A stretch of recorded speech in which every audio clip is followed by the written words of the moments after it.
Hello class, हम लोग continue करेंगे हमारे सेकंड पार्ट के ये थर्ड क्वेश्चन को। हमने सेकंड पार्ट में फर्स्ट और सेकंड क्वेश्चन कवर कर लिया है। अब ये थर्ड और मोस्ट इम्पोर्टेंट क्वेश्चन है कि ये हमें डिफरेंशिएट करता है बिजनेस, प्रोफेशन और एम्प्लॉयमेंट को। ठीक है, तो आपको पता होना चाहिए बेसिक बेसिक कि बिजनेस क्या है, प्रोफेशन क्या है, एम्प्लॉयमेंट क्या है। और उसके बाद हम लोग ये उसके डिफरेंसेस है। ये क्वेश्चन बहुत बार आता है और बहुत इंपॉर्टेंट है और बहुत सिंपल है कि ये आप अपने हिसाब से भी लिख सकते हो। ठीक है, आपको बस ये हेडर्स याद रखने हैं, इसके अंदर का जो भी है समझ के लेना है, या आप अपने वर्ड्स में लिख सकते हैं। ठीक है, आपको पता है बिजनेस क्या है, हमने लास्ट क्लास में डिस्कस किया था कि बिजनेस क्या होता है। बिजनेस हम ऐसी एक्टिविटी, ऐसी इकोनॉमिक एक्टिविटी होती है जो रेगुलर बेसिस पे की जाती है और उसका मेन एम, मेन पर्पज होता है प्रॉफिट अर्निंग। ठीक है, और भी पर्पज जैसे हम ऑब्जेक्टिव में पढ़ेंगे, सिर्फ प्रॉफिट कमाना ही बिजनेस का एक पर्पज नहीं होता है, बट मेन पर्पज और प्राइमरी पर्पज आप बोल सकते हो कि प्रॉफिट अर्निंग है। अगर प्रॉफिट अर्न बिजनेस नहीं कर रहा है तो वो हम बिजनेस कंसीडर ही नहीं कर पाएंगे, और कंसीडर आप कर भी रहे हो तो वो लॉन्ग रन तक सर्वाइव नहीं कर पाएगा। ये हमने पढ़ा था लास्ट क्लास में। प्रोफेशन क्या होता है और एम्प्लॉयमेंट क्या होता है ये हम समझेंगे। प्रोफेशन बेसिकली हम लोग कोई पर्टिकुलर चीज के लिए डिग्री हासिल करते हैं, कोई पर्टिकुलर चीज में इन्वॉल्व हो जाते हैं और वही बनते हैं। मतलब फॉर एग्जाम्पल, अगर आप डॉक्टर बनते हो, आप इंजीनियर बनते हो, आप चार्टर्ड अकाउंटेंट बनते हो, आप लॉयर बनते हो, तो आपको उस पर्टिकुलर चीज की डिग्री होनी चाहिए, आपको वो पढ़ना पड़ेगा, आपको उसमें बहुत सारे इयर्स लगाने पड़ेंगे, 3 इयर्स, 4 इयर्स, 5 इयर्स लोग उससे लगाते हैं, उसको पढ़ते हैं, समझते हैं, वो पर्टिकुलर प्रोफेशनल डिग्री हासिल करते हैं और उसको प्रोफेशन या प्रोफेशनल्स हम कहते हैं। तो वो प्रोफेशन के अंडर आएगा, क्या क्या चीजें हैं वो हम पढ़ेंगे ही। और एम्प्लॉयमेंट में हम बेसिकली कहीं पे जॉब करते हो, कहीं पे काम करते हो, तो वो एम्प्लॉयमेंट के अंडर आता है। फॉर एग्जाम्पल, आपका ग्रेजुएशन कंप्लीट होने के बाद, मास्टर्स कंप्लीट होने के बाद आप जब जॉब के लिए जाओगे डायरेक्टली, तो आप पर्टिकुलर कंपनी में ज्वाइन करोगे, बड़े ऑर्गेनाइजेशन में ज्वाइन करोगे, छोटे ऑर्गेनाइजेशन में ज्वाइन करोगे, तो आप वहां पे काम कर रहे हो, उनको सर्विस प्रोवाइड कर रहे हो और उसके बदले वो आपको सैलरी पे कर रहे हैं। और जो बेसिकली बहुत सारे अनस्किल्ड लेबर्स होते हैं, अब तो अभी आप तो ग्रेजुएशन मास्टर्स करोगे तो स्किल्ड लेबर हो गए, राइट? आपने उतना पढ़ा है, स्किल्स है आपके पास। whereas अनस्किल्ड लेबर्स होते हैं या फिर सेमी स्किल्ड लेबरर्स होते हैं जो बेसिकली इतने पढ़े लिखे नहीं होते हैं और वो कोई एक्टिविटी में इन्वॉल्व होते हैं पैसे कमाने के लिए, तो उनको वेजेस भी दिए जाते हैं। ठीक है, तो वेजेस ये बेसिकली आपको वीकली बेसिस पे या डेली बेसिस पे मिले जाते हैं। ठीक है, तो सैलरी मिलती है एक तो, या फिर वेजेस मिलते हैं। तो ये जो सेमी स्किल्ड वर्कर्स या स्किल्ड वर्कर्स या अनस्किल्ड वर्कर्स, ये सब कुछ एम्प्लॉयमेंट में आता है। ठीक है, ये प्रोफेशन में नहीं आ सकता क्योंकि प्रोफेशन में तो आपके पास वो स्पेसिफिक डिग्री होनी चाहिए, स्पेसिफिक सर्टिफिकेशन होना चाहिए। ठीक है, तो इसलिए वो सब कुछ प्रोफेशन में नहीं आता, वो बिजनेस में भी नहीं आता। ठीक है, ठीक है, चलो हम स्टार्ट करते हैं, इसको देखते हैं इसमें क्या क्या है, समझते हैं। आप नोट डाउन करोगे साथ साथ में और समझोगे। ठीक है, मोड ऑफ एस्टैब्लिशमेंट, आपको स्टार्ट करना है, आपको बिजनेस स्टार्ट करना है, प्रोफेशन या एम्प्लॉयमेंट में इन्वॉल्व होना है। स्टार्ट, फाउंडेशन या फिर क्या बोलता है एस्टैब्लिशमेंट, अगर आप कर रहे हो तो क्या क्या होना चाहिए बिजनेस के अंदर? Entrepreneur decision and other legal formality. तो जब भी बिजनेस स्टार्ट करते हो उसका एस्टैब्लिशमेंट होता है तो बिजनेसमैन के ऊपर डिपेंड करता है, वो डिसाइड करता है उसको क्या बिजनेस करना है, लार्ज स्केल पे करना है, स्मॉल स्केल पे करना है, कौन से नेचर का बिजनेस होना चाहिए, क्या होना चाहिए, वो बिजनेसमैन डिसाइड करेगा। ठीक है, उसके पास कितना कैपिटल है, उसके पास कितने रिसोर्सेज है, उसके पास कितनी मैन पावर है या जो भी है, उसके हिसाब से वो डिसाइड करेगा कि उसको क्या बिजनेस करना है, कहाँ पे करना है। ठीक है, फिर उस बिजनेस के हिसाब से जो भी लीगल फॉर्मेलिटीज की जरूरत है वो लीगल फॉर्मेलिटीज को फॉलो करना पड़ेगा। कोई कोई बिजनेसेस में लीगल फॉर्मेलिटीज करने की जरूरत ही नहीं होती है, या फिर बहुत छोटे लेवल पे जो बिजनेस स्टार्ट करते हैं उसमें इतनी कोई लीगल फॉर्मेलिटी कोई करता नहीं है। ठीक है, होती है लेकिन कोई करता नहीं है। और वेराज आप मीडियम स्केल, लार्ज स्केल पे करते हो तो बहुत सारी रजिस्ट्रेशन वगैरह होते हैं, वो आपको करना पड़ता है। वो डिपेंड करता है वही बिजनेस के ऊपर कि कौन सा बिजनेस है, क्या टाइप का बिजनेस है, तो वो लीगल फॉर्मेलिटीज के अंदर आ जाएगा। ठीक है, तो बहुत कुछ मेजर नहीं होता है, ठीक है, लेकिन वो करना पड़ता है, इंपॉर्टेंट है। फिर अगर हम प्रोफेशन की बात करें तो membership of profession body and certificate of practice. तो कोई भी आप प्रोफेशन में इन्वॉल्व होते हो तो आपको, आपके पास उसकी डिग्री होनी चाहिए, उसके कोड ऑफ कंडक्ट को आपने फॉलो किया होना चाहिए, प्रॉपर आपके उतने इयर्स आपने एक्सपीरियंस भी आपका होना चाहिए, अपने इतने इयर्स उसको दिए होने चाहिए, तो ये इंपॉर्टेंट है प्रोफेशन में, ठीक है। मेंबरशिप होनी चाहिए उस प्रोफेशनल बॉडी की और सर्टिफिकेट हमारे पास होना चाहिए। आपने देखा होगा, आप जब कोई क्लिनिक में जाते हो, कोई डॉक्टर के पास जाते हो, बेसिक नॉर्मल आपके घर के पास कोई क्लिनिक होगा, तो वहाँ पे देखा होगा आपने कि उनके पास जो भी डिग्रीज होती है वो उन्हें लगाई होती है वॉल्स के ऊपर, ताकि लोगों को पता चले कि हाँ ये जेन्युइन डॉक्टर है और ये कोई मतलब हमें कोई फेक नहीं है, हमें कोई गलत कुछ एडवाइस नहीं देगा, ठीक है। तो इसलिए सर्टिफिकेशन बहुत इंपॉर्टेंट है। देन एम्प्लॉयमेंट पे आते हैं, appointment letters and service agreement. तो आप कभी भी कहीं पे जॉब करने जाते हो एक प्रॉपर ऑर्गेनाइजेशन में, तो वहां पे आपको एक एम्प्लॉयमेंट लेटर दिया जाता है, ऑफर लेटर दिया जाता है कि आप हमारे कंपनी में ये टाइम तक काम करोगे, आप ये चीजें एग्री करते हो, ये आपको प्रोवाइड किया जाएगा, ये आपको प्रोवाइड नहीं किया जाएगा। ये पूरा एक एग्रीमेंट होता है। अपॉइंटमेंट लेटर, एग्रीमेंट अलग होता है, अपॉइंटमेंट लेटर अलग होता है। एग्रीमेंट बेसिकली कॉन्ट्रैक्ट बोल सकते हो, कोई कोई कंपनी में होता है 2 साल का, 3 साल का, 5 साल का, 6 महीने का, कोई कोई कंपनी में नहीं होता, ठीक है। और अपॉइंटमेंट लेटर तो हर कंपनी देती ही देती है कि आप अभी से हमारी कंपनी को ज्वाइन करोगे, ऑफर लेटर है, अपॉइंटमेंट लेटर है, ये सारे कंपनीज में होता है। तो ये एम्प्लॉयमेंट में होता है, ये प्रोफेशन या बिजनेस में नहीं होगा। तो ये डिफरेंस है, पहला डिफरेंस है on the basis of mode of establishment. Next है नेचर ऑफ वर्क। तो बिजनेस में क्या है, provision of goods and services to the public. तो क्या काम करते हैं बिजनेस में लोग, क्या काम करते हैं, प्रोफेशन में क्या काम करते हैं और एम्प्लॉयमेंट में क्या काम करते हैं। तो बिजनेस में क्या काम करते हैं लोग, क्या मोटिव होता है, क्या एम होता है कि वो ऐसा प्रोविजन बनाते हैं कि वो गुड्स और सर्विसेज लोगों तक पहुंचा सके, पब्लिक तक पहुंचा सके, ठीक है। वो हमें गुड्स प्रोवाइड कर सके, हमें सर्विसेज प्रोवाइड कर सके, जो भी बिजनेस वो जिस चीज में इंडल्ज है वो हमको सर्विस प्रोवाइड कर सके, गुड्स प्रोवाइड कर सके। प्रोफेशन में क्या होता है, रेंडिंग पर्सनलाइज्ड एक्सपर्ट सर्विस। तो हमें वो personalised service, expert service provide करते हैं। जैसे डॉक्टर्स हो गए, लॉयर्स हो गए, हमें कोई लीगल एडवाइस चाहिए तो हम लॉयर्स से कंसल्ट करते हैं। अगर हम बीमार है तो हम डॉक्टर्स के पास जाते हैं, राइट। अगर हमें आईटी फाइल बनानी है या कुछ भी हमारे स्टेटमेंट वगैरह करने हैं तो हम लोग चार्टर्ड अकाउंटेंट के पास जाते हैं। तो ये पर्टिकुलर एक्सपर्टीज उनके पास होती है, उसकी वजह से हम उनके पास जाते हैं, ठीक है। और एम्प्लॉयमेंट में क्या है, performing work as per service contract और रूल्स ऑफ सर्विस। तो आप कोई भी ऑर्गेनाइजेशन में काम करते हो, कोई कंपनी में काम करते हो, तो उनके रूल्स के हिसाब से उन्होंने जो बताया है, जो काम आपको दिया है, उस हिसाब से आप काम करते हो, ठीक है। उनके पॉलिसीज, उनके प्रिंसिपल्स को फॉलो करते हुए जो भी काम, जो भी रोल आपका है वहां पे, वो आप काम वहां पे करते हो, ठीक है। Then comes to qualification, no minimum qualification is necessary। बहुत इंपॉर्टेंट और सिंपल पॉइंट है कि बिजनेस में किसी को कोई भी जाके पूछता नहीं। आपने कभी आपके किराने वाले को पूछा है क्या जाके, आप भैया आप कितने पढ़े लिखे हो, दीदी आप कितने पढ़े लिखे हो, क्या है, ऐसा पूछते हो क्या? नहीं पूछते। बिजनेस में ऐसा कोई भी ये नहीं है कि आप इतने इतने, ये आपके पास डिग्री होनी चाहिए, आप इतने इतने पढ़े लिखे होने चाहिए, ऐसा कुछ नहीं है। कोई भी मिनिमम क्वालिफिकेशन रिक्वायर्ड नहीं है। अगर आप नहीं पढ़े हुए हो तो भी आप बिजनेस कर सकते हो, ये आपके स्किल्स के ऊपर डिपेंड करता है। प्रोफेशन में है qualification, expertise and training in specific field as prescribed by professional body. अगर मैंने जैसे बोला आपके घर के पास कोई क्लिनिक होगा और वहां पे उसने वॉल पे वो उनकी डिग्रीज नहीं लगाई हुए है, ठीक है। एक्चुअली सब जगह पे भी लगाए हुए होते हैं, और अगर आपको कहीं पे दिखे नहीं लगाए तो आप पूछोगे अरे आपकी क्या डिग्री है, आप कहाँ से। इवन जो उनके होल्डिंग्स लगाए होते हैं, बैनर्स लगाए होते हैं क्लिनिक के बाहर, उस पर भी लिखा होता है उनकी डिग्री क्या है और उसके सर्टिफिकेट्स भी लगाए हुए होते हैं। अगर आप नहीं लगाया है, नहीं लिखा है, तो आप अगर जाते हो, तो आप अगर पूछते हो कि आपने क्या डिग्री है और अगर आपको पता चलता है कि इसकी कोई डिग्री ही नहीं है, तो आप क्या करोगे, उसको सू कर दोगे, राइट, उसके ऊपर केस कर दोगे कि अरे इसके पास तो डिग्री नहीं है और ये लोगों को ट्रीट कर रहा है, पता नहीं गलत दवाइयां दे देगा, गलत इंजेक्शन दे देगा, कुछ साइड इफेक्ट हो जाएगा, तो बहुत ज्यादा प्रॉब्लम हो जाएगी। अगर इनके पास प्रॉपर क्वालिफिकेशन नहीं है अपने एरिया का, अगर उनके पास प्रॉपर ट्रेनिंग नहीं है अपने एरिया की, तो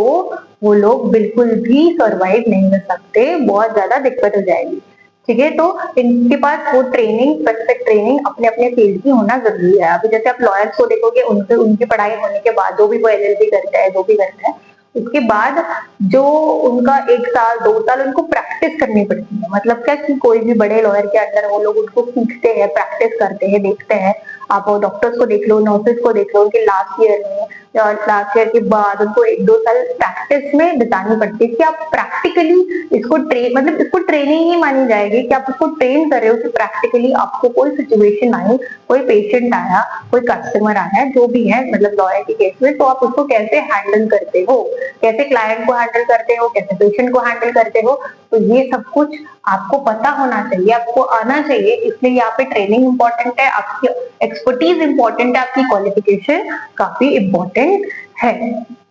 अभी एम्प्लॉयमेंट पे आते हैं, qualification and training as prescribed by employer.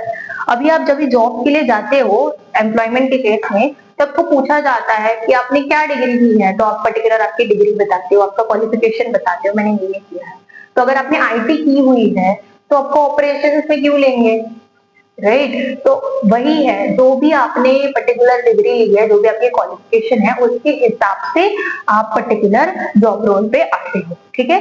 तो कभी कभी ऐसे भी होता है कि आप दूसरे कोई डिग्री से बिलोंग करते हो, आपको कहीं और ले लेते हैं, कोई भी रीजन की वजह से, आपके स्किल सेट या जो भी आपका जो भी पर्सनालिटी है, जो भी उसके वजह से आपको ले लिया, तो भी कभी कभी एम्प्लॉयर क्या बोलता है कि ये पर्टिकुलर आपको ट्रेनिंग लेनी पड़ेगी, ये पर्टिकुलर आपको एग्जाम देनी पड़ेगी, ताकि आप ये पर्टिकुलर जॉब पे आ सको, इधर तक पहुंच सको, ठीक है, आपके जॉब रोल तक आ सको। तो जैसे आपका एम्प्लॉयर आपको गाइड करता है, सजेस्ट करता है, वैसे आप क्वालिफिकेशन और ट्रेनिंग लेते हो एम्प्लॉयमेंट, ओके, क्लियर? नेक्स्ट है रिवॉर्ड और रिटर्न। ऑब्वियसली कोई भी काम हम कर रहे हैं उसका कोई ना कोई रिवॉर्ड होना चाहिए, तभी लोग उसको कंसिस्टेंटली करते हैं, कोई तो रिटर्न होना चाहिए। तो तीनों के केसेस में क्या क्या दिखते हैं, हमें पता है कि बिजनेस के केस में उसके लिए रिवॉर्ड या फिर रिटर्न है प्रॉफिट अर्न्ड, ठीक है, प्रॉफिट बिजनेस के केस में रिवॉर्ड है। प्रोफेशन में क्या होता है, प्रोफेशनल फीस। जब आप डॉक्टर के पास जाते हो, लॉयर के पास जाते हो, चार्टर्ड अकाउंटेंट के पास जाते हो, आप वो आपको कंसल्ट करते हैं, आपको देखते हैं, ट्रीट करते हैं, जो भी है, तो आप उसको उसकी फीस देते हो, ठीक है? आप स्कूल में भी जाते हो, ठीक है, प्रिंसिपल वगैरह जो होती है वो टीचर्स को कैसे फीस देती है, कैसे पे करती है, आपकी आप जो फीस भरते हो स्कूल में उसके हिसाब से उनको पे किया जाता है। तो टीचर्स का भी एक प्रोफेशनल सर्विस ही है जो एज अ फीस उनको रिटर्न में मिलता है, ठीक है? तो नेक्स्ट है एम्प्लॉयमेंट। एम्प्लॉयमेंट में क्या रिटर्न है, सैलरी और वेजेस। हमने डिस्कस किया था फर्स्ट पॉइंट में कि एम्प्लॉयर जो होता है, एम्प्लॉय जो होता है बेसिकली, उसको रिटर्न में क्या मिलता है, सैलरी मिलती है। आप जो भी काम करोगे उसके रिटर्न में एज अ रिवॉर्ड या रिटर्न आपको सैलरी और वेजेस दिए जाएंगे, ठीक है? नेक्स्ट है कैपिटल इन्वेस्टमेंट। ये स्टार्ट करने के लिए, बिजनेस स्टार्ट करने के लिए आपको क्या कैपिटल लगाना पड़ता है, क्या चीज इन्वेस्ट करनी पड़ती है, तो बेसिकली हमें मनी इन्वेस्ट करना पड़ता है या कोई भी एसेट या कोई भी चीज इन्वेस्ट करनी पड़ती है। एसेट वगैरह हम देखेंगे आगे अकाउंट्स में वगैरह, इसमें भी देखेंगे आगे। तो एसेट बेसिकली ऐसी चीज होती है जो भी आपके बिजनेस में आपको काम आ सके, ठीक है? अभी जैसे मेरे लिए एसेट है ये बोर्ड, ठीक है, ये जो भी कैमरा जिससे मैं रिकॉर्ड कर रही हूँ वो मेरे लिए एसेट है, ये मार्कर, ये बोर्ड, ये सब कुछ मेरे लिए असेट है। यहाँ पे जो लाइट्स लगाई है या कोई भी इलेक्ट्रिसिटी है या फैन है या एसी है, जो भी है वो मेरे लिए असेट है। तो बिजनेस में हम क्या इन्वेस्ट करते हैं, कैपिटल एज अ मनी या फिर असेट इन्वेस्ट करते हैं। कैसे इन्वेस्ट करेंगे, basically on the basis of its size and nature. तो बिजनेस कितना बड़ा है, कितना छोटा है, क्या उसकी साइज है, उसके बेसिस पे हम लोग कैपिटल इन्वेस्ट करेंगे, ठीक है? और कौन से नेचर मतलब कौन से टाइप का बिजनेस है उसके ऊपर भी डिपेंड करता है कि हम कितना कैपिटल इन्वेस्ट करेंगे, ठीक है? अगर क्लोथिंग बिजनेस है तो कंपैरेटिवली कम हमें इन्वेस्ट करना पड़ेगा एज कंपेयर टू स्टील या आयरन का कुछ बिजनेस है, ठीक है? तो नेचर पे भी डिपेंड करता है कि हम कितना कैपिटल इन्वेस्ट करेंगे, ठीक है? देन है limited capital needed for establishment. तो इसमें जो भी आप डिग्री लेते हो, जो भी सर्टिफिकेशन आप करते हो, जो भी आप ट्रेनिंग एक्सपर्टीज के लिए अप्लाई करते हो, तो जितनी उसमें फीस लगती है वही आपका कैपिटल है। उसके बाद रेगुलरली, जैसे बिजनेस में रेगुलरली आपको पैसे डालने पड़ते हैं to operate, to maintain, to survive, वैसे आपको प्रोफेशन में करने की जरूरत नहीं है। एक बार आपने 5 साल का कोर्स कर लिया, 4 साल का कोर्स कर लिया, उसके बाद you don't have to put any capital into it. तो इसलिए लिमिटेड कैपिटल लिखा गया है और इसमें नो कैपिटल रिक्वायर्ड इसमें भी जो भी आपने किया है, जो भी आपने पढ़ाई की है, जो भी आपने ट्रेनिंग ली है, उतना ही जो भी आपने पे किया है, उसके बाद जब आप कोई जॉब पे लग जाते हो, आप एम्प्लॉयमेंट में इंडल्ज हो, एज ए एम्प्लॉई हो, तो आपको कोई भी कैपिटल इन्वेस्ट करने की जरूरत नहीं है। ठीक है। Then comes to risk, profit are uncertain and irregular risk is present. तो बिजनेस के केस में रिस्क बहुत ज्यादा होती है क्योंकि प्रॉफिट का कुछ भरोसा है नहीं। ऑब्वियसली हमारे चीजों पे डिपेंड करता है कि क्या प्रॉफिट आएगा क्या नहीं, हम कैसे ऑपरेट कर रहे हैं, हमारा ऑपरेशन कैसा है, हम क्या स्ट्रैटेजी बिल्ड कर रहे हैं, उस पर डिपेंड करता है। बट स्टिल हमने पढ़ा था लास्ट क्लास में ही कि प्रॉफिट जो है वो अनसर्टन होते हैं और इरेगुलर होते हैं, तो यहाँ पे रिस्क के चांसेस जो है वो ज्यादा है। ठीक है। As compare to professional employment, profession fee is generally regular and certain some risk। तो फीस जो होती है वो यूजुअली रेगुलर ही होती है। आप डॉक्टर के पास जाते हो तो आप उसको फीस कंसल्टेंट देके ही आते हो, लॉयर के पास जाते हो, चार्टर्ड अकाउंटेंट के पास जाते हो, या फिर कोई ट्यूशन क्लासेस में जाते हो तो आप उसको फीस देते ही देते हो। बहुत कम केसेस में होते हैं कि जो कस्टमर्स है, क्लाइंट्स है, वो उसकी फीस नहीं देते हैं, तो उसका जो रिस्क है लेकिन काफी कम है as compare to business. And lastly fixed and regular pay, no or little risk. तो इस केस में तो फिक्स ही होता है कि आपको आपके वजह से सैलरी मिलेंगे। बहुत बार ऐसे होता है, छोटे ऑर्गेनाइजेशंस में होता है कि जो पेमेंट है वो डिले कर देते हैं या कम कर देते हैं या करते ही नहीं है। लेकिन प्रॉपर बड़े बड़े ऑर्गेनाइजेशन में प्रॉपरली टाइम टू टाइम उनका जो भी सैलरी है वो उनको दिया जाता है। प्रॉपर जो वेजेस है उनको टाइम टू टाइम उनके हिसाब से दिए जाते हैं। ठीक है। तो इसमें नो या लिटिल रिस्क है, कम रिस्क है। Then transfer of interest, transfer possible with some formality. तो ट्रांसफर इसमें क्या है ना, तो नॉट पॉसिबल। तो ट्रांसफर बेसिकली क्या है कि अगर मैं बिजनेस चला रही हूँ, ठीक है, मेरा कोई तो बिजनेस है और मैं चला रही हूँ और अभी कोई भी XYZ रीजन की वजह से मैं बिजनेस कंटिन्यू नहीं कर पा रही, ठीक है, मुझे कोई प्रॉब्लम हो गया, मुझे कोई बीमारी हो गई, या मुझे अभी किसी और चीज में इंटरेस्ट है तो मैं कंटिन्यू नहीं कर पा रही, तो मैं अपनी बहन को बोल सकती हूँ, मेरे फैमिली मेंबर्स को, मेरे भाई को, मेरे मम्मी को, मेरे कजिन को मैं बोल सकती हूँ कि आप ये बिजनेस कंटिन्यू करो, जो भी है वो आप रख लो, ये आप देखो, आज से आप इसको ऑपरेट करो, आप जो भी प्रॉफिट्स आएगा आप ही ले लो, जो भी लॉसेस होंगे आप भी बेयर करो। ठीक है। तो ये मैं कर सकती हूँ, उनके नाम पे, मेरे नाम पे जो बिजनेस था वो उनके नाम पे ट्रांसफर कर सकती हूँ, तो ये बिजनेस में पॉसिबल है, ट्रांसफर इज पॉसिबल। और उसके लिए कुछ फॉर्मेलिटीज लगती है लेकिन ट्रांसफर आप कर सकते हो। वेयर एज आप प्रोफेशन में ट्रांसफर कर सकते हो क्या? Not possible. क्यों नॉट पॉसिबल? अगर मैं डॉक्टर हूँ और मेरी बहन इंजीनियर है तो मैं बोल सकती हूँ कि अभी मुझे बहुत बोर हो गया, मुझे और कंटिन्यू नहीं करना, मुझे और पेशेंट्स को नहीं संभालना, मुझे कुछ और करना है, मुझे कुछ और देखना है, तो तू मेरी डिग्री ले ले और तू लोगों को हैंडल कर, तू पेशेंट हैंडल कर। वो तो बोलेगी मैं तो इंजीनियर हूँ, मैंने तो प्रैक्टिस ही नहीं की, मैंने तो ये पढ़ा ही नहीं, मैं कैसे करूँ?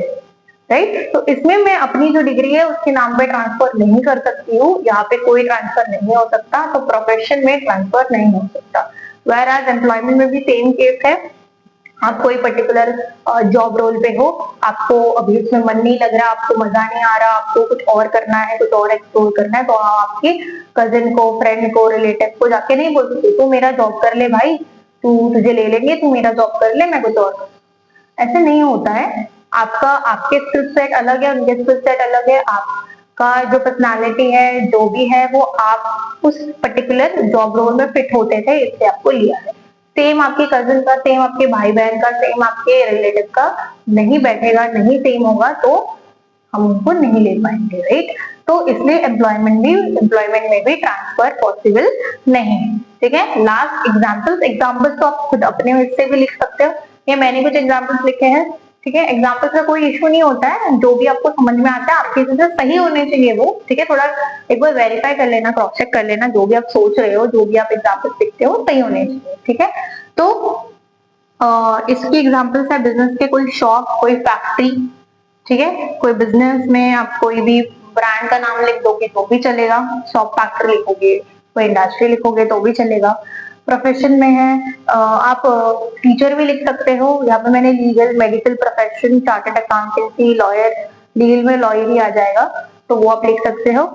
फिर जॉब में भी आप कोई भी टाइप से जॉब लिख सकते हो, job in bank, insurance company, government department, और भी आप एग्जाम्पल्स में ऐड ऑन कर सकते हैं। तो ये काफी इंपॉर्टेंट टॉपिक है, काफी सिंपल है, काफी इंटरेस्टिंग है। ठीक है, तो कोई डाउट होगा तो आप कमेंट सेक्शन में पिन कर सकते हो, मैं ऑब्वियसली उसको रिप्लाई करूंगी, आपके कमेंट को देखूंगी, इसके डाउट क्लियर करूंगी। अगर मुझे वीडियो बनानी पड़ेगी तो भी चलेगा, तो मैं ट्राई करूंगी कि वो डाउट को क्लियर करने के लिए वीडियो बना दूं, या फिर अगर कमेंट सेक्शन में ही क्लियर हो पा रहा है तो मैं वहां पे आपको आंसर दे दूंगी। ठीक है, तो आपको कोई डाउट होगा तो कमेंट में पिन कर दो, चैनल को लाइक करो, सब्सक्राइब करो, और चैनल को कंसिस्टेंटली देखते रहो, ताकि आपके नोट्स में मेंटेन हो सके, आपकी कॉन्सेप्ट क्लियरिटी भी हो सके, और आप रेगुलर बेसिस पे इसको गो थ्रू कर सके।